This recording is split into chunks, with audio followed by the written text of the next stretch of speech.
N'état de plus ardent,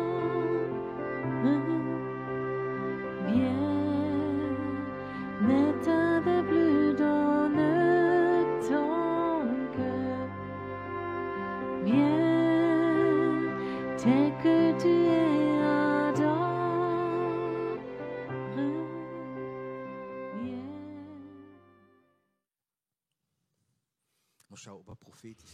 Maintenant, on va voir si vous êtes prophétique. Qu'est-ce qui vient maintenant?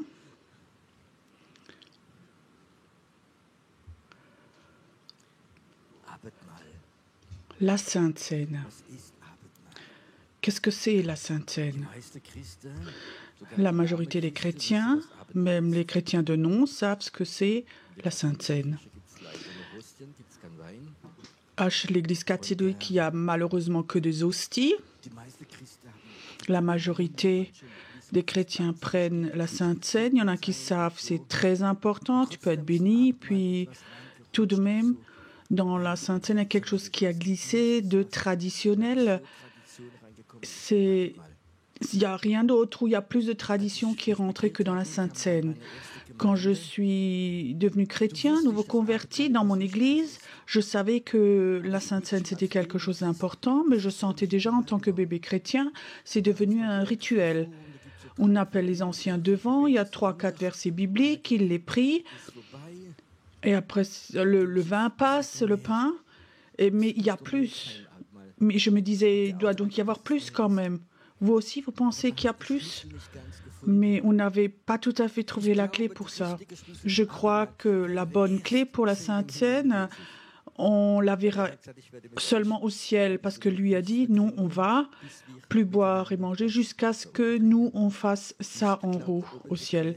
Et je crois que là, en haut, ça va être la dernière révélation de la Sainte Seine, où on va vraiment le comprendre, 100%. Là, en bas, c'est que petit bout, et le Saint-Esprit veut toujours nous donner des révélations. Ce matin, je voudrais juste donner une révélation de la Sainte Seine. Pour moi, la Sainte Seine, c'est la communion avec le Seigneur.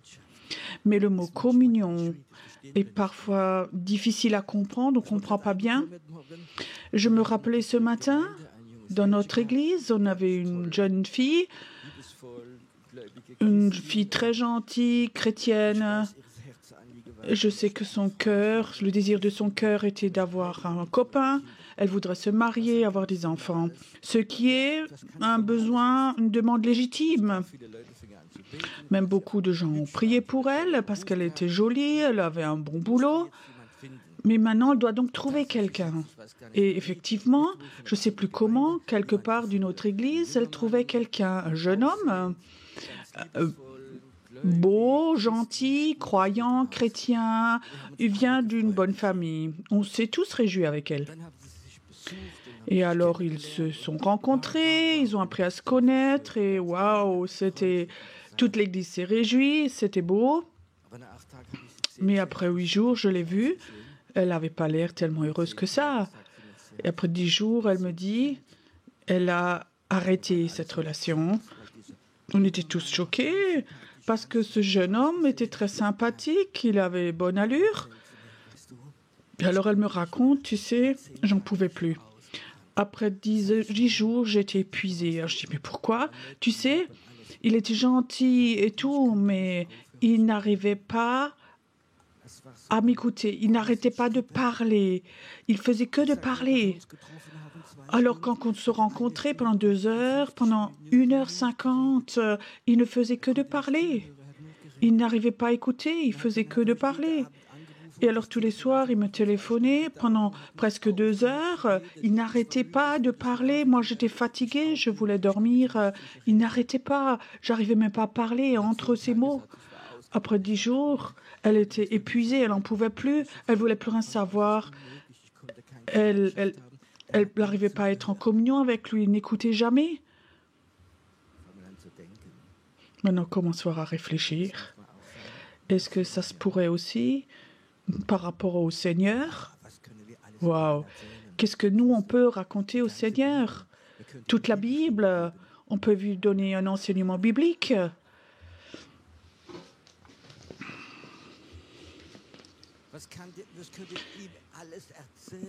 Qu'est-ce que nous, on peut tout lui raconter qu'il ne sait pas? Est-ce qu'il sait tout de toute façon? Est-ce qu'il connaît ton cœur? Et qu'est-ce qu'on lui raconte tout? Tu sais, j'en sais un peu parce que de temps en temps, j'ai vu des gens en cure d'âme et je me disais, waouh, tout ce qu'ils peuvent raconter. Parfois, je disais aux gens, oui, maintenant, vous voulez raconter? Alors, je dis, j'ai des rendez-vous, j'ai pas le temps. Est-ce que tu pourrais courtement me dire ou plutôt m'écrire? Et il y a des gens, tu sais, ils m'ont écrit 5 pages. Ils ont raconté toute leur vie.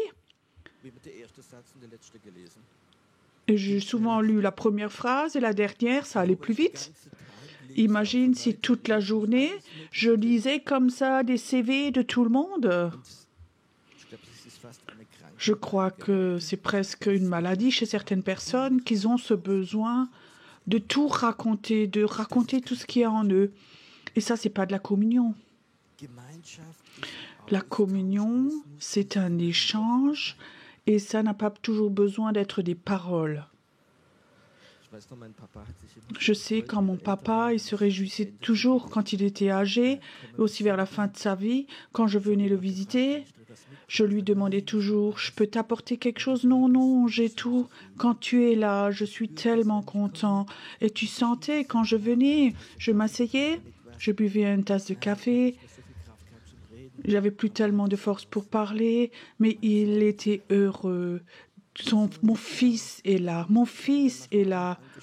Et parfois, je le regardais aussi, je disais, comment tu vas? Et je voyais qu'il allait pas bien. Mais je voyais que la communion, ça c'était important, que je sois juste là.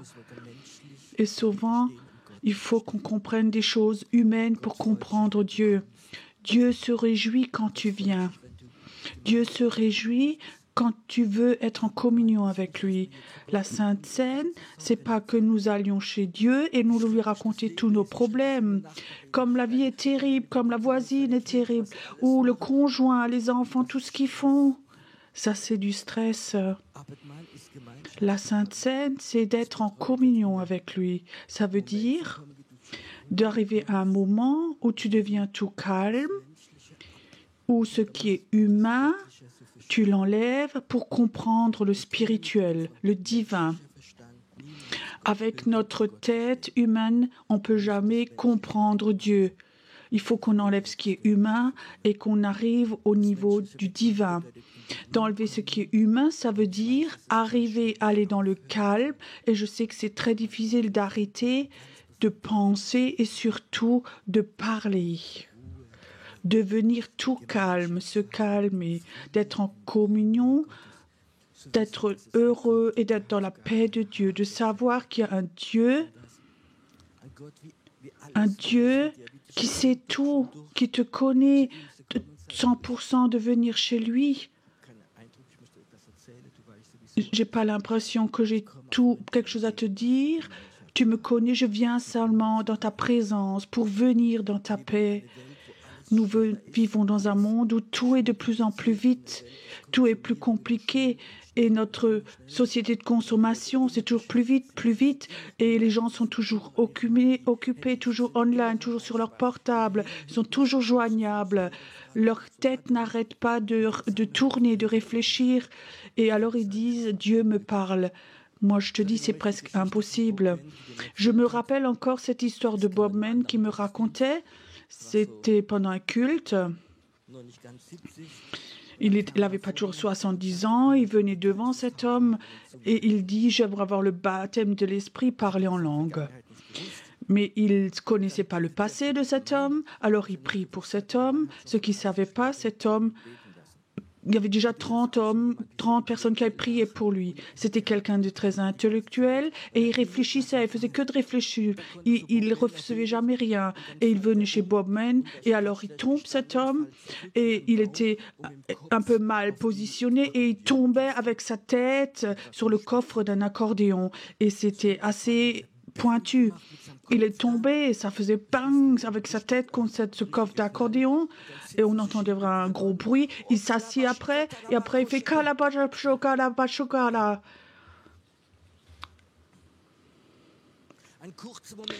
Un court moment, ses pensées étaient arrêtées et le Saint-Esprit pouvait vite rentrer en lui.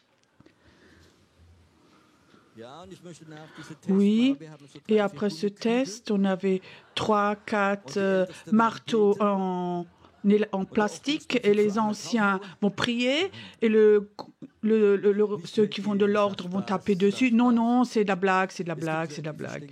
Il y a des gens, ils ne comprennent pas les blagues. Il y a des chrétiens, ils ne savent plus rigoler. Il y a des chrétiens, ils ont de l'arthrose dans la mâchoire. J'étais invité en France pour prêcher et les gens là-bas ne savaient pas que j'étais français. Et quand j'ai rentré, quand tu rentres dans l'église, c'était une tradition.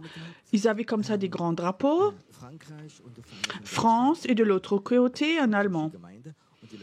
Donc c'est une église française et les gens pensaient que j'étais allemand. Je voulais commencer à prêcher.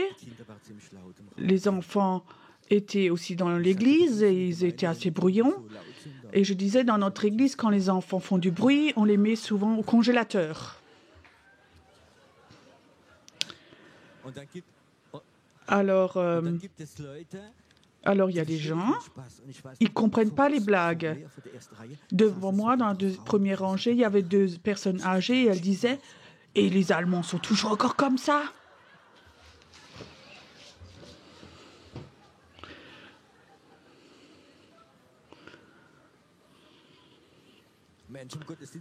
À la fin du culte, il y a une dame qui venait. « Oh, vous parlez bien français !» Je ne lui ai pas dit que je suis français. Ok, ça c'était pour le marteau en caoutchouc. C'était une blague, mais parfois j'ai l'impression ce serait bien que s'il y avait comme ça des marteaux en plastique spirituels.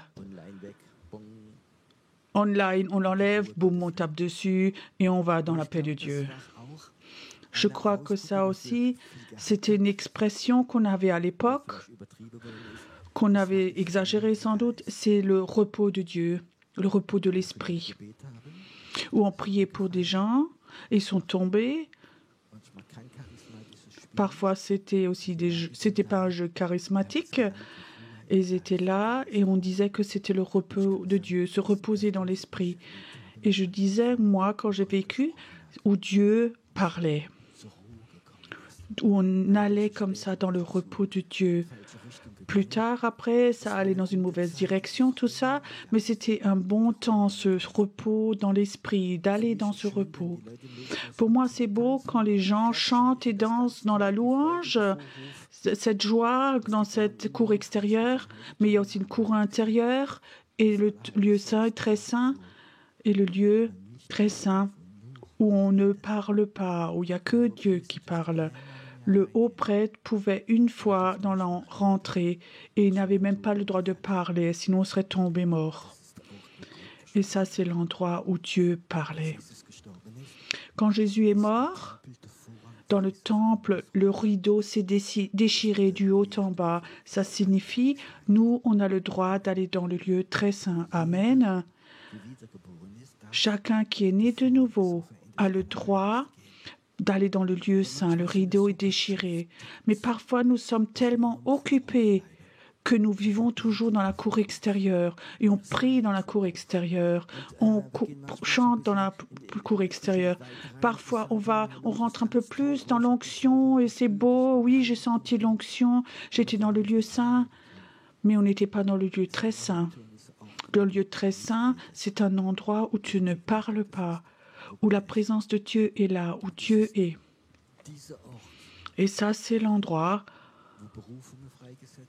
où les appels sont libérés, où les miracles se passent, où Dieu parle, pas superficiellement, mais très profondément. Et ça, c'est quelque chose que nous avons perdu. Beaucoup d'églises, beaucoup de programmes d'églises sont là pour la croissance de l'Église, peut être plus belle, plus forte, mais ça, c'est quelque chose qui ne me satisfait pas. Une Église forte, c'est pas quelque chose qui me satisfait. C'est la paix me donne une satisfaction. Il y a un mot comme ça, c'est d'aller dans la paix de Dieu, et ça, c'est une bénédiction. Et il y a aussi une malédiction. Tu sais comment s'appelle cette malédiction? Dieu l'a dit lui-même dans son peuple quand il était fâché, et Dieu disait, cette malédiction, vous n'allez plus aller dans mon repos. Tu sais, cette malédiction me fait peur. Pourquoi Dieu était tellement fâché?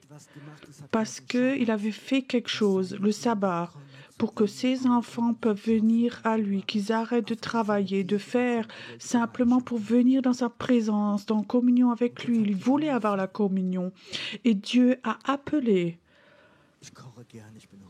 J'aime cuisiner, je suis un cuisinier de hobby. J'aime cuisiner parce que j'aime gâter les gens. Et j'aime inviter les gens et de cuisiner quelque chose de bon. Peut-être c'est ça à voir avec mon âme un peu française, mais je crois aussi de servir. J'aime cuisiner. Il y a quelque chose, donc c'est quelque chose d'important pour moi. Peut-être beaucoup d'entre vous, hommes ou femmes, vous connaissez ça aussi. De temps en temps, vous aimez cuisiner, gâter quelqu'un. Maintenant, imagine quelqu'un que tu connais, que tu aimes. Tu dis oui, dimanche, la semaine prochaine, j'aimerais t'inviter, je vais cuisiner pour toi. Alors, tu fais un beau repas. Tu as réfléchi plusieurs tables, qu'est-ce que tu peux faire? Qu'est-ce qui est en toi? Alors tu planifies, tu cuisines, tu prépares tout, tu dresses la table. Et tout d'un coup, tu as un appel. La personne dit, désolé, j'ai autre chose à faire, je ne peux pas venir. Ta joie descend un peu là. Oui, tu as appris à pardonner. Tout est OK. Tu l'invites une deuxième fois. La deuxième fois, 5 minutes avant le repas, elle décommande la personne. Tu l'invites une troisième fois? Mais Dieu est patient. Dieu a encore invité son peuple à venir, et encore appelé, et encore appelé, et encore invité. Venez dans mon repos. Mais ça ne les intéressait pas. Il y avait tellement d'invitations qu'après que la colère de Dieu est venue. Et il disait, vous n'allez plus aller dans mon repos. Tu sais, les gens qui ne vont plus dans le repos de Dieu, de façon humaine, ils vont en psychiatrie, ils se suicident, ou alors ils deviennent dépendants de tablettes, médicaments. Et ça, c'est quelque chose de terrible. Ça, c'est pas la paix de Dieu, le repos de Dieu. Dieu a invité les gens à aller dans son repos. Et la Sainte Seine, c'est d'aller dans son repos, d'aller dans sa communion. Et quelque part, je ne veux pas critiquer maintenant, mais parfois j'ai un peu peur que tellement d'églises, il y a tellement de programmes d'églises basés sur des activités. Il y a tellement de programmes que c'est important d'avoir une super musique, super qualité, comme dans le monde, avec un super décor et tout. Les gens sont super enthousiastes, c'est comme un concert de rock, c'est vraiment super, mais quelque part, les gens n'arrivent pas à aller dans le repos de Dieu. Et si on fait des prêches, ils s'endorment. Je crois que parfois, Dieu peut être fâché ou colérique quand on est invité d'aller dans son repos et qui dit « J'ai pas le temps, Seigneur ». La famille, enfants, construire une maison, acheter une voiture, les crédits, les papiers, et après le programme d'église où je suis actif. Et il dit, stop, j'aimerais que tu viennes dans mon repos, je t'invite. J'ai cuisiné pour toi, mais tu n'as pas le temps. Je crois que parfois Dieu peut être fâché que les enfants ne viennent pas à lui. Et alors tu ne trouves plus ce repos. J'ai parlé avec un homme d'affaires, j'arrivais pas à croire et après j'ai fait des recherches et effectivement c'est juste, tu sais, surtout les managers, quand eux reçoivent leur infarctus, souvent c'est dans les 2-3 premiers jours de leurs vacances. C'est donc pas logique, si. Et donc, leur moteur tournait à 2000 à l'heure et maintenant, il faut des vacances, ils s'arrêtent. Tout d'un coup, ils sont là et quelque chose explose en eux. C'est même conseillé au niveau technique quand tu vas sur l'autoroute avec ta voiture et maintenant tu roulerais 300 km à 220 à l'heure. Tout le temps, tu roules et alors tu vas sur le parking, tu éteins ton moteur. C'est là où le risque est le plus grand que le moteur se casse parce que le circuit de l'eau ne fonctionne plus et alors il surchauffe. Et parfois, j'ai l'impression aussi que chez les chrétiens, ils roulent toujours à 200 à l'heure. Ils n'arrivent plus dans ce repos de Dieu. Pour moi, c'est très important dans ma vie. C'est même la chose la plus importante. C'est pas le ministère. Je me réjouis aussi, comme hier ou cet après-midi, qu'il y a double de personnes et les gens sont venus et sont bénis, guéris. Il y a des paroles prophétiques et des miracles. Il y a des conversions. Je me réjouis comme un petit enfant. Mais je peux te dire, le repos de Dieu, c'est plus important pour moi. Le repos de Dieu, d'avoir du temps à aller dans son repos. Moi, je ne pourrais pas non-stop être là et faire et prier cela, mais j'ai besoin de ces temps où je vais dans le repos de Dieu. Hier soir, Susanna m'a parlé. Tu sais, elle disait, j'ai pris des vacances et tous les soirs pour être là, pour faire la technique. Et alors elle me dit hier soir, tu sais, j'allais tous les jours mieux et sur la base, j'aimerais bien continuer en fait. Et je suis honnête, moi je pourrais, quand j'ai ces temps de repos, j'aimerais bien 40 soirs, tous les soirs, je pourrais prêcher. C'est tout à fait dans mon cœur et corporellement sans problème. Mais entre eux, j'ai besoin de temps où je vais dans le repos de Dieu. Sinon, je remarque, je suis hyperactif. Ok, ça peut faire peine. Je reviens à la Sainte Seine, c'est la communion avec Jésus. C'est un moment où tu es en communion intensive avec lui au travers de sa parole, de son sang. Et c'est important de ce moment d'aller dans le repos, d'être tranquille.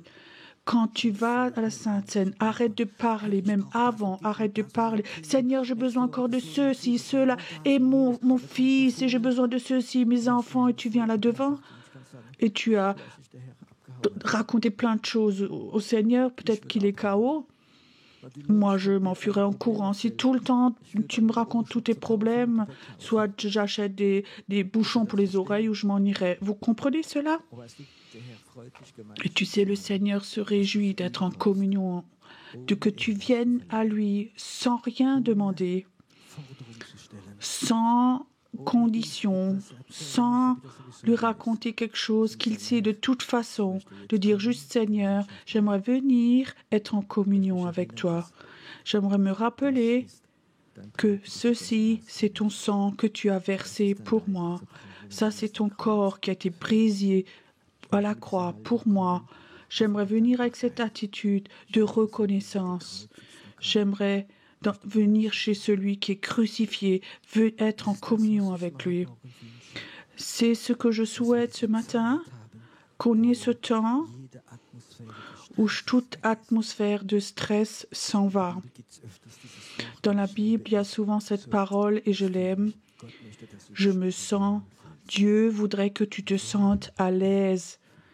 Bienheureux celui. Tu crois que Dieu nous a fait pour être stressés? Est-ce qu'au paradis, il y avait du stress? Il y avait des bouchons? Tu comprends? Est-ce qu'il y avait des contrôles de radar?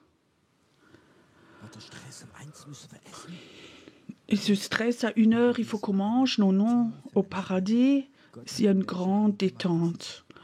Dieu a mis Adam et Ève là pour qu'ils se sentent à l'aise. La Bible dit, Jésus a dit, il est venu pour nous guérir, pardonner nos péchés, nous accepter et pour nous restaurer. Ça veut dire quoi, restaurer? Ça veut dire nous faire revenir dans notre originalité à la conception. Dans l'esprit, c'est capable d'être comme au paradis. Pour moi, le paradis, c'est pas d'être mort au ciel, c'est quand je suis en communion intensive avec Dieu. Là, mon esprit est au paradis. Et aussi longtemps que je peux arrêter mes pensées et aller dans le repos de Dieu, ça c'est aussi un bout de paradis où la restauration se fait en nous. Peut-être que je suis démodé, mais j'aimerais revenir au repos de Dieu.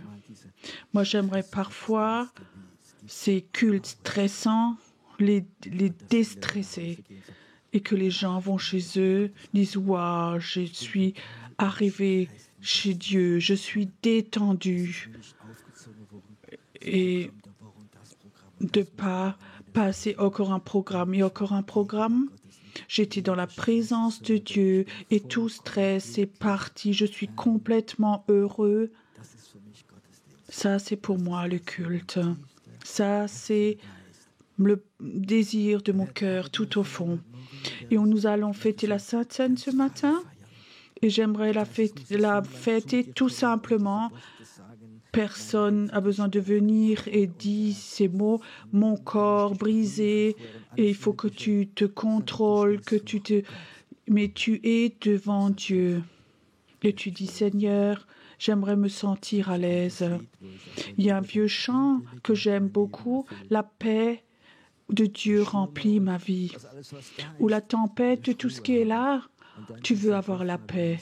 Et alors ce refrain qui dit en moi, bienheureux, je me sens bien dans le Seigneur, je me sens bien dans le Seigneur. Et ce matin, j'ai dans mon cœur le désir qu'on n'ait pas une sainte de stress stressante, sans stress. Nous n'allons pas prier.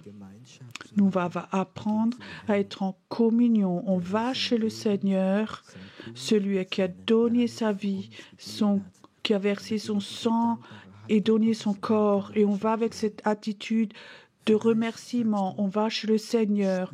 Peut-être tu dis, je sens même rien maintenant. Ça peut être possible.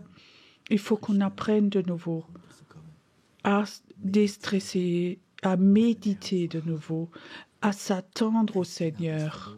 Les chrétiens ont perdu de s'attendre au Seigneur, alors ils vont chez la cure d'âme, veulent avoir la prière pour de nouveau avoir des forces. Pierrot, tu peux de nouveau prier pour moi que j'ai des forces.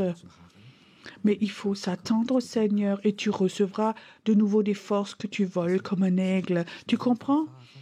C'est toujours ces raccourcis, ce n'est pas toujours chez Dieu. Il faut qu'on prenne de nouveau l'original. Jésus, j'aime ta présence, ton repos. J'aime quand ta présence est de plus en plus proche de nous et je sens ta paix. Seigneur Jésus, tu vois tes enfants ce matin, ils ont soif. Ils ont soif à être à ton cœur, près de ton cœur où il y a la paix qui coule. Ils ont soif à aller à cet endroit où il y a le repos. Pas de venir vite. J'aimerais que tu leur rendes de nouveau la clé et quand ils rentrent chez eux, qu'ils savent de nouveau où est cet endroit. Ils trouvent la paix et le repos. Père, je souhaite de nouveau que beaucoup de personnes qui sont là ce matin, quand ils rentrent chez eux, qu'ils ont un temps où ils fêtent la Sainte Seine tout seuls chez eux et ils viennent dans ton repos. Cet endroit où peut-être toi, où toi seul tu veux parler, où toi tu veux nous dire quelque chose. Ne pas nous répondre à nos questions, mais ce que toi tu voudrais nous dire. Merci Seigneur ce matin que des anges viennent ici et ils viennent à cet endroit du repos, de la paix. Et ils protègent ce matin cette atmosphère ici. Au nom de Jésus, nous allons fêter la Sainte Seine, rester dans le repos, dans le calme, et on va sans doute après faire une pause. Et plus tard, il y aura encore un message.